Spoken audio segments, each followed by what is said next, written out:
জেনপাস UG 2024 যার second round seat allotment result আজকে প্রকাশিত হওয়ার কথা ছিল, সেই second round seat allotment result প্রকাশিত হয়েছে। তোমরা দেখো, view round 2 seat allotment result for JENPAS UG counselling.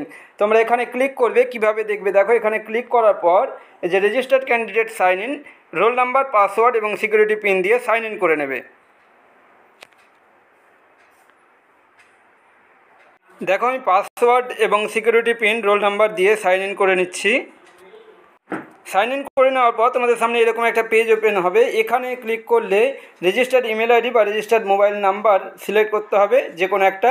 Registered mobile number select করলাম, আমি সেন্ড ওটিপি করলাম। সেন্ড ওটিপি করলে তোমাদের যে রেজিস্টার্ড মোবাইল নাম্বার আছে সেই নাম্বারে একটা ওটিপি যাবে, সেই ওটিপিটা এখানে এন্টার করতে হবে। এন্টার করার পর লগ ইন করতে হবে, ঠিক আছে। আমি সেই ওটিপি দিয়ে লগ ইন করে নিচ্ছি।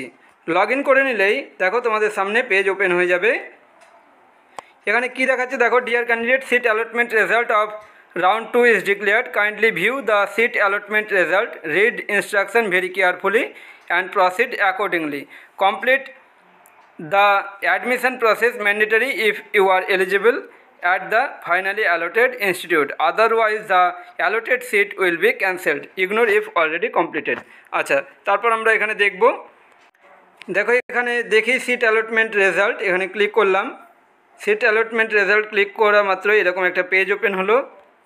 নিচের দিকে গেলে দেখতে পাচ্ছ এখানে ইম্পর্টেন্ট যে মেসেজ রয়েছে, dear candidate, as per your field choices no seat has been allotted to you in this round।